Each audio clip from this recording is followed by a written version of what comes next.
again, guys. For mothers, women. Angie, makakatanggap ka naman ng 10,000 pesos. At ang mga chok-chak sa pinaka-slay na maging tuwang. Miss Q&A, Reyna, Hit the jackpot. Lang boys! Kung ikaw ay 16 to 25 years old, may face card that never declines at isang total stage performer who can sing, rap, and dance. At Madlang Ray sabihin na, I thank you. Mag-audition na kayo.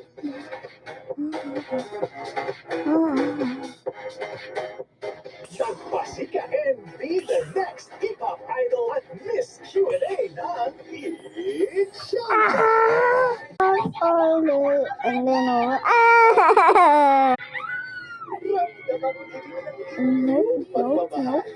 This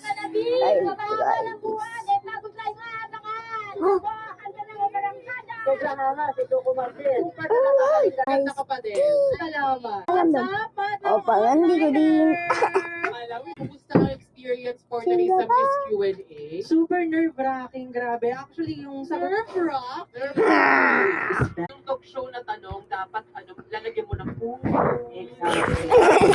of Miss Q&A. Of course, it's also a way to strategize. Paano ko ba aatakihin yung kandidatang ganito sumagot?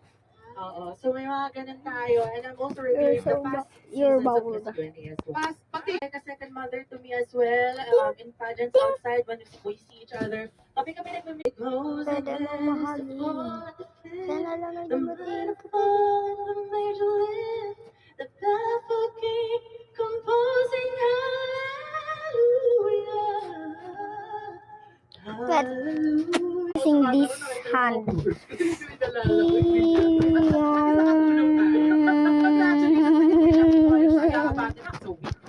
Congrats! So Pero ito ugly. mga kapamilya, It's gusto so bang ginay. mapanood ang It's so napakasayang ginay. palakan sa Miss Q&A sa Showtime? Ang gumaan, pakiramdam, tandaan lagi. Hindi ako basta ng alaala na pagmamahalin at ibilad.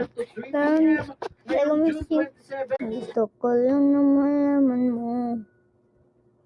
Hindi kayang tanda.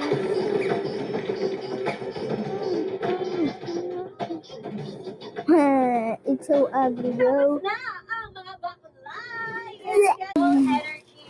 Can we love it? yes, of course. Dapat mataas ang energy. Yes. Pati yung studio audience ang taas ang energy. Kaya best talaga. At kahapon nga po, tinalang Last lumipat month. ang ating Madlang Senior. What's this? Bami Jo at nakapag-uwi siya. 6, 7. Love it. Yes, Hello? ikaw galing ka ng Cebu. Yes, I love it. It's my Bye-bye.